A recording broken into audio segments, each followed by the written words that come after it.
Hi guys and welcome back to my channel. आप लोगों का नीड बहुत ज़्यादा पास आ चुका है।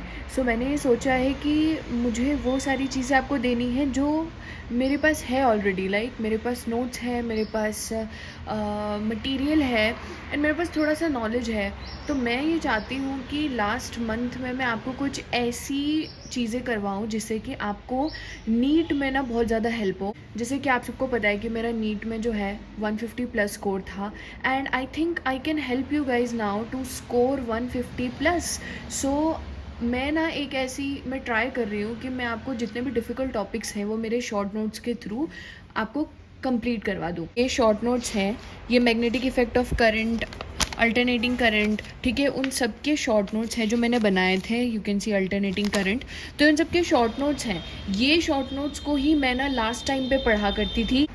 इन शॉर्ट नोट्स से ना लेजिट आप पूरे चैप्टर्स को, इन शॉर्ट नोट्स में जो चैप्टर्स हैं उनको आप in half an hour revise कर सकते हो with everything, every question, every small detail. मैंने एनसीईआरटी भी इसमें कवर कर रखी है, मैंने ना एलएम के मॉड्यूल्स भी कवर कर रखे हैं, इवन मेरे सर के नोट्स भी इसमें कवर्ड है। So everything has been covered and वही चीज़ ना मैं आपको यहाँ पे डिलीवर कर रही हूँ। होपफुली ये आप लोगों के लिए हेल्पफुल होगा। अगर आपको ये नोट्स चाहिए तो आप मुझे ना मैसेज करिए, कमेंट करिए एंड आप मुझे इंस्टा पे भी मैसेज कर सकते हैं। मैं आपको ये नोट्स की पीडीएफ सेंड कर दूँगी एंड बाकी मैं सब आपको पढ़ा रही हूँ। मैं आपको उतना ही समझाऊँगी जो कि आपके नीट में आपको मार्क्स ले आएगा। बेसिकली आपको 150 प्लस को लाना है कि नहीं लाना है, तो आप बस इतना पढ़ के चले जाओ ना, आपका हो जाएगा। देखो, सबसे पहले तो मैं आपको इम्पॉर्टेंट बातें बताती हूँ कि मैग्नेटिक फील्ड क्या होती है। देखो, आपके पास कोई भी करंट कैरिंग वायर है जिससे कि क्या हो रहा है, आई अमाउंट ऑफ करंट फ्लो कर रहा है, ठीक है। अब मैंने क्या करा है, मैं दो केस ले रही हूँ। एक केस लिया है जहाँ पर मैंने क्यू चार्ज रखा है, केस 1, जो कि क्या है, रेस्ट पर है। अगर ये क्यू चार्ज रेस्ट पर होगा तो इस पर कोई मैग्नेटिक फोर्स यानी इस पर किसी भी तरीके का फोर्स नहीं लग रहा है, दैट इज 0। सेकेंड केस मैंने लिया है जो क्यू चार्ज यहाँ पे किसी v वेलोसिटी से मूव कर रहा है, तो आप देख सकते हैं कि इस पर कुछ मैग्नेटिक फोर्स लग रहा हो। सो इम्पॉर्टेंट लाइन ये है कि this current carrying wire is producing something in its surrounding which applies force on a moving charge. तो फोर्स किस पे लग रहा है, फोर्स किस पे लग रहा है, फोर्स लग रहा है आपके मूविंग चार्ज पे। तो फोर्स किस पे लग रहा है, फोर्स लग रहा है मूविंग चार्ज पे, ना कि वो चार्ज जो कि रेस्ट पर बैठा है। सो यू कैन सी कि जो चार्ज रेस्ट पर है उस पर फोर्स 0 बता रखा है मैंने, एंड जो दूसरा चार्ज जो कि v वेलोसिटी से मूव कर रहा है उस पर कुछ फोर्स लग रहा है। तो यही मैग्नेटिक फील्ड का जो है डेफिनेशन है। अब आपको कई बार क्वेश्चंस में ना ये मिल जाएगा कि कैलकुलेट मैग्नेटिक फ्लक्स डेंसिटी या कैलकुलेट मैग्नेटिक इंडक्शन। इसका मतलब ये जो तीनों चीज़ें हैं ना ये सेम है। कौन कौन सी, magnetic field, magnetic flux density and magnetic induction, ये तीनों सेम है। तो अगर आपसे क्वेश्चन में कोई भी ये पूछ लिया तो कंफ्यूज मत हो जाना कि अरे हमने तो कभी पढ़ाई नहीं, होता क्या है, ठीक है। तो ये आपको चीज़ें ध्यान रखनी है। नेक्स्ट चीज़ है कि magnetic field is experience on a moving charge only. This is very important. आपसे क्वेश्चन में पूछ लेंगे कि चार्ज दे रखा है, चार्ज रेस्ट पर है and calculate the magnetic field, तो भाई वहाँ पे कोई फोर्स नहीं लगेगा, ठीक है, कोई भी फोर्स नहीं लगेगा, ठीक है। नेक्स्ट, अब उसके बाद ये आते हैं कि इस चैप्टर में हम मोटा मोटा क्या पढ़ने वाले हैं। इस चैप्टर में हमें दो चीज़ें करनी है, एक तो calculation of magnetic field and दूसरा calculation of force on moving charge due to magnetic field, कि इस पे फोर्स कितना लग रहा है। देखो, मैग्नेटिक फील्ड तो होगी यहाँ पर इस चार्ज के अराउंड, भले ही चार्ज रेस्ट पर है बट उसके अराउंड मैग्नेटिक फील्ड तो होगी, बट मैग्नेटिक फील्ड की वजह से जो फोर्स होगा वो रेस्ट वाले चार्ज पर नहीं लग रहा होगा। वो फोर्स कौन एक्सपीरियंस करेगा, सिर्फ मूविंग चार्ज एक्सपीरियंस करेगा। तो आई होप दैट्स क्लियर। तो हम यहाँ पे फोर्स कैलकुलेट करेंगे जो कि मैग्नेटिक फील्ड की वजह से लग रहा होगा एंड हमें मैग्नेटिक फील्ड कैलकुलेट करनी है। इस पूरे चैप्टर में ये दो मेन चीज़ें होंगी। मैग्नेटिक फील्ड कैलकुलेशन में हमें दो लॉज देखने हैं, bio-Savart law and ampere-circuital law. तो जो बायो-सैवर्ट लॉ है वो कूलम लॉ के सिमिलर है एंड जो एम्पियर-सर्किटल लॉ है वो गॉस लॉ के सिमिलर है। ओके, मैग्नेटिक फील्ड को अपन बी से शो करते हैं, बी उसके ऊपर vector and it is a vector quantity. पूछा जाता है क्वेश्चंस में, नीट में बहुत कई बार बहुत इजी क्वेश्चंस आ जाते हैं जिसमें पूछ लेंगे कि 4 क्वांटिटी दे रखी होंगी, पूछा होगा कौन वेक्टर है कौन स्केलर है, रूल आउट करो। तो उसके लिए पता होना चाहिए ये वेक्टर क्वांटिटी है। इसकी जो CGS यूनिट होती है वो होती है गॉस एंड जो SI यूनिट होती है वो होता है टेस्ला। टेस्ला को अपन वेबर अपॉन मीटर स्क्वायर लिख सकते हैं। देखो ये बहुत ज़्यादा इंपॉर्टेंट है, यूनिट्स में कंफ्यूज किया जाता है, नीट में यूनिट का आना बहुत इंपॉर्टेंट है। तो ऐसा यूनिट है टेस्ला जो कि weber per metre square. Now ये कन्वर्जन में आना चाहिए कि जो 1 टेस्ला होती है इज इक्वल्स टू 10⁴ गॉस, ठीक है। एंड गॉस को इसकी जो ये यूनिट होती है ये m(t-2 a-1), ये सब चीज़ें याद रखा करो, क्योंकि क्या होता है कि हमारे पास नीट के टाइम में ना it's a game of time, है ना। तो जितना टाइम को अच्छे से आप मैनेज करोगे उतना ही अच्छा आपका गेम जाएगा। तो आपके पास इतना टाइम नहीं है कि आप वहाँ पे ये कैलकुलेट करते बैठेंगे, है ना। तो आपको ये याद होना चाहिए, एटलीस्ट याद नहीं है तो थोड़ा बहुत आइडिया होना चाहिए। m(1)t-2 a-1 ऐसा ही होगा, ठीक है। Now let us start with Biot Savart's law, ठीक है। बायो-सैवर्ट्स लॉ किस लिए यूज़ होता है? It is use to calculate magnetic field due to current carrying element या point charge.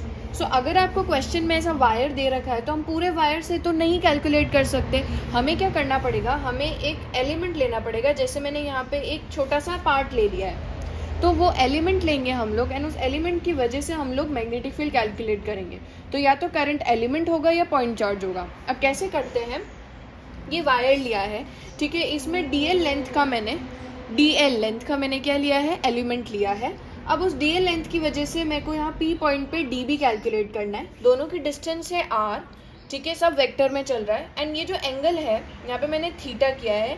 So theta is the angle between IDL and R। Now what is IDL? IDL क्या होता है, ये जो है कि ये जो DL लेंथ में कितना करंट फ्लो हो रहा है उसे हम लोग IDL बोलेंगे। वेक्टर क्वांटिटी होता है, करंट एलिमेंट बोला जाता है। जो डायरेक्शन होगा इसमें वो होगा करंट का डायरेक्शन होगा। तो एंगल थीटा जो है that is between IDL and R vector, ठीक है। तो क्या होगा यहाँ पर, DBL प्रोपोर्शनल होगा IDL के, कि जितना ज़्यादा करंट एलिमेंट होगा उतना ज़्यादा B होगा। DB is inversely proportional to R square, directly proportional to sine theta. Theta क्या है, theta is angle between IDL vector and R vector. Now ये प्रोपोर्शनलिटी करके आपको जो अल्टीमेट, ये सब याद रखने की ज़रूरत नहीं है, जो फाइनल रिजल्ट याद रखना है दैट इज़ दिस, कि DB का फॉर्मूला क्या है, μ0/4π IDL sign theta upon R square, ठीक है। इससे आप जो है मैग्नेटिक फील्ड कैलकुलेट करेंगे। तो ये जो फॉर्मूला है बायो-सैवर्ट्स लॉ का, इसमें जो μ0 है, what is this μ0? μ0 is magnetic permeability of vacuum. हर चीज़ बहुत इंपॉर्टेंट है यहाँ पर वैक्यूम की बात करिए, क्योंकि एयर की अगर बात करें तो वो अलग हो जाएगी, किसी और मीडियम में जो है वो डिफरेंट हो जाएगी। So this is μ0 is magnetic permeability of vacuum. μ0/4π की वैल्यू होती है 10⁻⁷, तो μ0 की वैल्यू है 4π × 10⁻⁷। ये याद रखना बहुत इंपॉर्टेंट है। एंड कोरिलेट करके पढ़ो, इलेक्ट्रिसिटी और मैग्नेटिज्म को ना कोरिलेट करके पढ़ोगे तो और इजीली समझ में आएगा। देन जो है एक तो हम ऐसे लिख सकते हैं, एक अगर हमें वेक्टर फॉर्म में लिखना है तो μ0/4π I ब्रैकेट में DL vector cross R vector upon R³ ऐसे भी लिखा जा सकता है, ठीक है। एंड ये DL वेक्टर हो जाएगा, ये R वेक्टर हो जाएगा, इसके बीच में क्रॉस करना है। हम क्रॉस करते हैं तो DL क्रॉस R, ये हमें डायरेक्शन दे देगा, ठीक। DL क्रॉस R, तो डायरेक्शन अंदर की साइड में आ रहा है। तो लाइक आप ऐसा डायरेक्शन फाइंड आउट करें। फर्दर प्रोसीडिंग मैं आपको ये बताना चाहती हूँ यूनिफॉर्म फील्ड और नॉन यूनिफॉर्म फील्ड में डिफरेंस क्या है। यूनिफॉर्म फील्ड में इंपॉर्टेंट बात यह है कि the lines, magnetic field line should be parallel and equally spaced. अब इनके बीच में इक्वल डिस्टेंस होना चाहिए। अगर ये R लेंथ है तो ये भी R ही लेंथ होनी चाहिए, और ये एक दूसरे के क्या होने चाहिए, पैरेलल होने चाहिए। सो इसका मतलब होता है यूनिफॉर्म फील्ड। नॉन यूनिफॉर्म का मतलब क्या, आप देखो कि ये एक तो इक्वली स्पेस नहीं है, ये बहुत बड़ी लेंथ है और ये छोटी लेंथ है, इक्वली स्पेस नहीं है, ठीक है। भले ही पैरेलल है बट इक्वली स्पेस नहीं है, तो ये नॉन यूनिफॉर्म हो जाएगी। फिर यहाँ पे देखो ये पैरेलल नहीं है एक दूसरे के, है ना, तो ये क्या होगी, नॉन यूनिफॉर्म नहीं होगी। ये देखो ये किसी पॉइंट से स्टार्ट हो रही है बट बाहर कहीं पे तो रेडिएट हो रही है, they are neither equally space nor parallel, तो ये नॉन यूनिफॉर्म हो जाएगी। तो नीट में ना इतने इजी क्वेश्चन भी पूछ लेते हैं कि यूनिफॉर्म नॉन यूनिफॉर्म, मतलब आपको 4 ऑप्शन दे देंगे कौन सी, और पूछ लेंगे कौन सी मैग्नेटिक फील्ड जो है यूनिफॉर्म है या नॉन यूनिफॉर्म है, डिफरेंशिएट ऐसे कर। मैं अब आपको मेरे नोट से पढ़ा रही हूँ। देखो यहाँ पर एप्लीकेशन ऑफ बायो-सैवर्ट लॉ, तो अभी अपन ने जो है कैलकुलेशन पढ़ लिया बायो-सैवर्ट लॉ कि आप कैसे मैग्नेटिक फील्ड को कैलकुलेट करेंगे। अब हम आएंगे एप्लीकेशंस पे कि आप स्ट्रेट करंट वायर से सबसे पहले तो मैग्नेटिक फील्ड कैलकुलेट करेंगे। स्ट्रेट वायर से क्या क्या है, 3 केसेस बनते हैं स्ट्रेट वायर से। एक तो फाइनाइट वायर होगा। फाइनाइट का मतलब होता है कि उसकी लेंथ डिफाइंड है, कि मतलब यहाँ से यहाँ से स्टार्ट हो रहा है तो यहाँ पर एंड हो रहा है, तो यू कैन सी इसकी लेंथ जो है वो डिफाइंड है, तो इसलिए इसको फाइनाइट वायर बोला है। दूसरा होता है semi finite wire. Semi finite wire का मतलब क्या है, जगह से इसका ओरिजिन फिक्स्ड है बट इसका जो एंड है ना वो इन्फिनिटी है, इनफाइनाइट है, तो वो फिक्स नहीं है, that is semi infinite. And जो इनफाइनाइट वायर होता है उसमें क्या होता है कि ये इनफाइनाइट है, ऊपर भी और नीचे भी इनफाइनाइट है, तो इसकी कोई लिमिट ही नहीं है, ठीक है। तो अभी हम सबसे पहले फाइनाइट वायर देखते हैं। देखो फाइनाइट वायर में क्या है कि ये वायर ले लिया, ऑलराइट। अब देखो बी क्या होगा, सबसे पहले तो mu naught I upon 4πd bracket में sign alpha plus sine beta. अब देखो ये जो वायर है इससे क्या कर रहा है, आई करंट फ्लो कर रहा है, ये पी पॉइंट है, यहाँ पर हमें मैग्नेटिक फील्ड को कैलकुलेट करना है, ठीक है। मैंने क्या किया, इन दोनों के बीच की सबसे पहले तो डिस्टेंस है जो कि है डी, ठीक है, एंड इसको ऊपर से ज्वाइन कर दिया एंड नीचे से, दोनों एंड से मैंने पी पॉइंट को ज्वाइन कर दिया। अब आप देख सकते हैं एंगल क्या है, ये एंगल है अल्फा और ये बीटा है। ध्यान रखना नीचे अल्फा मत ले आना। सो मैंने यहाँ पे लिख रखा है D is the perpendicular distance, ठीक है। परपेंडिकुलर डिस्टेंस से देखो अल्फा बीटा जो है angle with ends in opposite sense with perpendicular, तो ये जो परपेंडिकुलर लाइन है डी डिस्टेंस है इसके ऑपोजिट सेंस में, मतलब कि ऑपोजिट सेंस में मतलब है कि अल्फा जो है ये ऊपर है और बीटा जो है ये नीचे, तो ऐसे मतलब एंगल के भी डायरेक्शन होते हैं ना, तो पी पॉइंट ये तो परपेंडिकुलर डिस्टेंस हो गई, ये अपर एंड से कनेक्टेड है, ये लोअर एंड से कनेक्टेड है, तो जो अल्फा है वो इस डायरेक्शन में, ये हो गया अल्फा, ठीक है, एंड ये हो गया आपका बीटा। समझ में आ गया, तो ऐसे ध्यान में रखना है, ठीक है। एंड ये फॉर्मूला याद रखो, नॉर्मल फॉर्मूला क्या था आपका, mu naught upon 4π I dl sine theta upon R square, और यहाँ पर वेरिएशन वाला क्या है, mu naught I upon 4πd sine alpha plus sine beta, ठीक है। तो ये लर्न करना बहुत ज़्यादा इंपॉर्टेंट है। नेक्स्ट इसका वेरिएशन भी है, जनरली पूछा तो नहीं जाता है बट ठीक है कई बार क्वेश्चंस दे रखे होते हैं।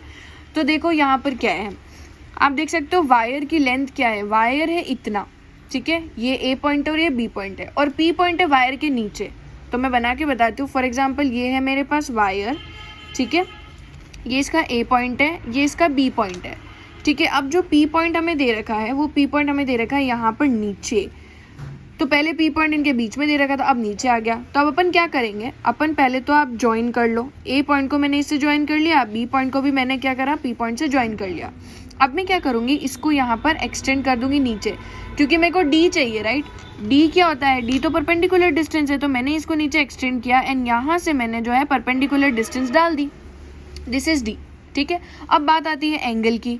एंगल आपको ध्यान रखना है ऑपोजिट सेंस में होता है, तो अल्फा तो हो गया ये यहाँ से, अल्फा तो हो गया परपेंडिकुलर डिस्टेंस से ऊपर वाले पॉइंट में, तो this is alpha, but opposite sense में करना है, राइट। तो एक बार तो मैं बीटा ऐसे ले लूँगी, बट ऑपोजिट सेंस में करने के लिए मैं माइनस बीटा लगा दूंगी, है ना। समझ में आ रहा है आपको कि मैंने यहाँ पे तो अल्फा ले लिया, बीटा होना एक्चुअली तो ऐसा चाहिए, तब ऑपोजिट सेंस में मैं बीटा लूँगी, बट वैसा तो होगा नहीं यहाँ पर। तो इसमें क्या होगा, मैंने लिया ऊपर ही बीटा, बट इसकी जो है नेगेटिव वैल्यू ले ली ताकि वो क्या हो गई, ऑपोजिट सेंस में हो जाए। समझ में आया। तो formula will be same, mu naught I upon 4πd sine alpha plus sine beta, बस बीटा जो है वो नेगेटिव में लेना है। Okay, this is clear. Next अब आते हैं हम, दूसरा वेरिएशन भी है, मतलब कई बुक्स में ना कॉस थीटा के फॉर्म में भी दे रखा होता है, तो वो भी आप ध्यान रख सकते हो, ठीक है, बट हम इसको स्किप कर रहे हैं। ऑलराइट, अभी अपन आते हैं सेमी इनफाइनाइट वायर पे। सेमी इनफाइनाइट वायर की अगर मैं बात करूँ तो देखो यहाँ पर क्या है, पी पॉइंट एक तो आपने लोअर एंड को तो कनेक्ट कर लिया, बट जो अपर एंड है वो तो इनफाइनाइट है ना, तो इनफाइनाइट कब तक कनेक्ट करोगे, तो that is going to be 90 degree, है ना। तो अब देखो कि फॉर्मूला हम वही लगाएंगे फाइनाइट वायर वाला, sign alpha plus sine beta. हमको क्या लगाना है, हमको लगाना है sign alpha plus sine beta.